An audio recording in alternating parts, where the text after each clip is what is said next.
हमारे YouTube channel स्माइला tutorials में आपका स्वागत है। मैं Brijraj computer teacher.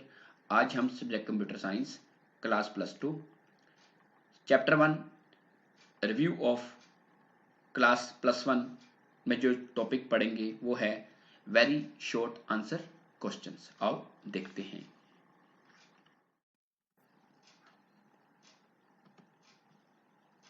Very short answer questions. Number 1, who was the writer of C language or who was the developer of C language? Means C language किसने लिखी थी या किसने तैयार की थी? तो इसका आंसर है डेनिस रिची। जो C लैंग्वेज है ये डेनिस रिची ने तैयार की थी या लिखी थी। Number 2, in which year C language was written? C language किस साल में लिखी गई थी या तैयार की गई थी? तो इसका आंसर है 1972 1972 की जो C लैंग्वेज है ये 1972 में डेनिस रिचे ने तैयार की थी। Next, where C language was written कि C लैंग्वेज कहां पर लिखी गई थी या तैयार की गई थी? तो उस जगह का नाम है बेल लैब। जो बेल लैब है ये यूएसए में है, मींस अमेरिका में। यहां पर C लैंग्वेज डेनिस रिचे ने तैयार की थी। Next, C is which type of language? C is high level language।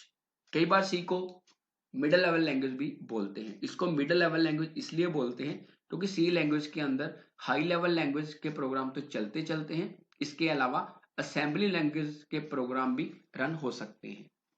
आपको बताना चाहूंगा कि कंप्यूटर में 3 तरह की लैंग्वेज यूज होती है। एक होती है machine level language. Machine level language में जो कंप्यूटर है वो डायरेक्ट डाटा 0 और 1 की फॉर्म में अंडरस्टैंड करता है। सेकंड होती है असेंबली लैंग्वेज जिसको हम मिडिल लेवल बोलते हैं। तो उसमें क्या होता है कि कुछ कोड यूज होते हैं, निमोनिक कोड्स, इसलिए उसको बोलते हैं निमोनिक कोड लैंग्वेज और मिडिल लेवल लैंग्वेज या असेंबली लैंग्वेज। थर्ड होती है हाई लेवल लैंग्वेज जो हमारी सी है, जिसमें इंग्लिश लाइक लैंग्वेज में स्टेटमेंट्स लिखी जा सकती हैं। तो इसलिए जो सी है वो हाई लेवल लैंग्वेज भी है और मिडिल लेवल लैंग्वेज भी है। नेक्स्ट है main is which type of function. आपको पता है कि जब भी हम एक सी लैंग्वेज का प्रोग्राम बनाते हैं उसमें हम मेन लिखते हैं या वर्ड मेन लिखते हैं। जो मेन फंक्शन है वो एक यूजर डिफाइंड फंक्शन है। इसे यूजर डिफाइंड फंक्शन इसलिए बोलते हैं क्योंकि इसके अंदर यूजर अपने अकॉर्डिंगली कोई भी फंक्शन बना सकता है या कोई भी सी लैंग्वेज की स्टेटमेंट लिख सकता है।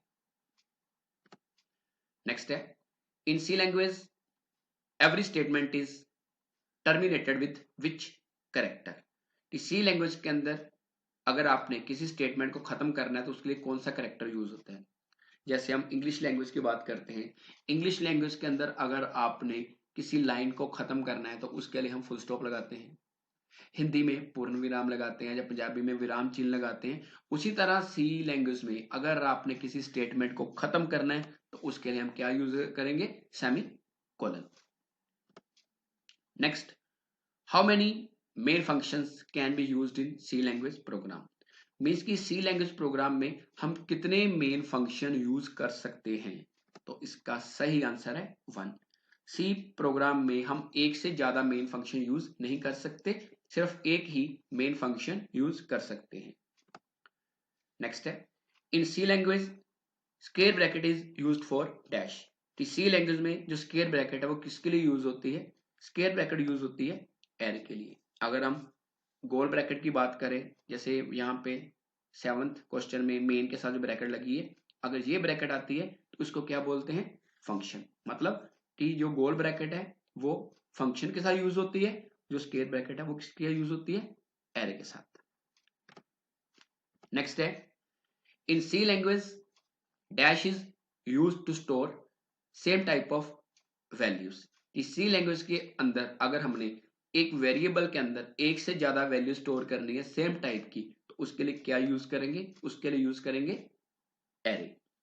एक होता है सिंपल वेरिएबल। सिंपल वेरिएबल में ये होता है कि हम सिर्फ एक ही वैल्यू स्टोर कर सकते हैं, एक से ज्यादा वैल्यू स्टोर नहीं कर सकते। बट एरे में हम एक से ज्यादा वैल्यू स्टोर कर सकते हैं। नेक्स्ट है write the various types of array in C language. कि सी लैंग्वेज में एरे कितने टाइप की होती है?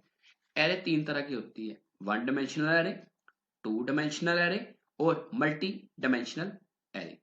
जो वन डायमेंशनल एरे है इसके अंदर सिंगल स्क्वायर ब्रैकेट यूज होती है जहां सिंगल सबस्क्रिप्ट यूज होता है। जो टू डायमेंशनल एरे है इसके अंदर दो स्क्वायर ब्रैकेट्स जहां दो सबस्क्रिप्ट यूज होते हैं। टू डायमेंशनल एरे में दो सबस्क्रिप्ट इसलिए यूज होते हैं कि पहला सबस्क्रिप्ट रो के लिए यूज होता है और दूसरा कॉलम के लिए। नेक्स्ट है मल्टी डायमेंशनल एरे। जो मल्टी डायमेंशनल एरे है इसके अंदर दो से ज्यादा सब्सक्रिप्ट या दो से ज्यादा स्क्वायर ब्रैकेट यूज होते हैं। जब हम मल्टी डायमेंशनल एरे में तीन स्क्वायर ब्रैकेट यूज करेंगे तो उसको हम थ्री डायमेंशनल एरे भी बोल सकते हैं। Next, write the full form of DTP. DTP का मतलब होता है डेस्कटॉप पब्लिशिंग। इसका काम क्या है कि डीटीपी एक ऐसा सॉफ्टवेयर है जिसकी मदद से हम फ्लैक्स, बैनर जैसे पम्फलेट्स वगैरह होते हैं, आई कार्ड होते हैं, उनको तैयार भी कर सकते हैं और उनको प्रिंट भी कर सकते हैं डीटीपी की हेल्प से। नेक्स्ट है write the full form of studio.h।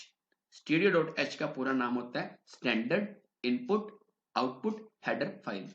जब हम सी लैंग्वेज का प्रोग्राम बनाते हैं तो सबसे स्टार्ट में लिखते हैं #include studio.h। ये वही हेडर फाइल है जिसको हम वहां पे यूज करते हैं। अब जो studio.h हेडर फाइल है ये किसके लिए यूज होती है? सी लैंग्वेज में दो फंक्शन यूज होते हैं, एक होता है printf फंक्शन, एक होता है scanf फंक्शन। अगर हम प्रोग्राम में printf और scanf फंक्शन को यूज करते हैं but studio.h header file include नहीं करते तो प्रोग्राम में एरर आ जाएगा। इसलिए अगर प्रोग्राम में printf scanf लगाया है तो studio.h हेडर फाइल लगानी मस्ट है। Next, write the full form of conio.h। conio की फुल फॉर्म होती है console input output header file. अब ये किसके लिए यूज होती है? सी लैंग्वेज प्रोग्राम में दो फंक्शन यूज होते हैं, एक होता है CLR SCR मतलब कि क्लियर स्क्रीन, और एक सबसे लास्ट में हम यूज करते हैं getch। अगर हमने प्रोग्राम में CLR SCR और getch फंक्शन यूज करना है तो उसके लिए conio.h हेडर फाइल मस्ट है। कि अगर आप conio.h हेडर फाइल नहीं लगाते बट क्लियर स्क्रीन और getch फंक्शन यूज करते हो तो प्रोग्राम में एरर आ जाएगा। इसलिए conio.h लगानी जरूरी है क्लियर स्क्रीन और getch के लिए। Next, write the full form of WYSIWYG। इसका पूरा नाम है what you see is what you get. Means कि जैसा डॉक्यूमेंट आपने कंप्यूटर पर तैयार किया है जब आप उसकी प्रिंटिंग लोगे तो बिल्कुल वैसा डॉक्यूमेंट ही आपको नजर आएगा जैसा कंप्यूटर की स्क्रीन पर नजर आ रहा है। नेक्स्ट है write the full form of man. The full form of man is metropolitan area network. जो मेट्रोपॉलिटन एरिया नेटवर्क है ये एक किस्म का नेटवर्क है जो पूरे शहर में फैला होता है। जैसे हमारा सिटी का लोकल केबल टीवी नेटवर्क, वो क्या है? मैन। एक और नेटवर्क होता है जो कुछ एरिया में फैला होता है, जैसे 1 किलोमीटर एरिया में या स्कूल की लैब में या किसी ऑफिस की बिल्डिंग में, उसको बोलते हैं लैन।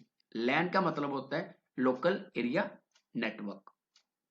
एक और नेटवर्क होता है जो पूरे कंट्री में या कई देशों में फैला होता है, उसको बोलते हैं वैन। वैन का मतलब वाइड एरिया नेटवर्क। तो वैन की एग्जांपल हम कह सकते हैं इंटरनेट को। अगर आपकी इस वीडियो के बारे में कोई भी क्वेरी या सजेशन है तो कृपया कमेंट सेक्शन में अवश्य बताएं। अगर आपने अभी तक हमारे इस YouTube चैनल को सब्सक्राइब नहीं किया है तो कृपया इसे सब्सक्राइब जरूर करें और बेल आइकन को प्रेस करना ना भूलें। थैंक्स, धन्यवाद।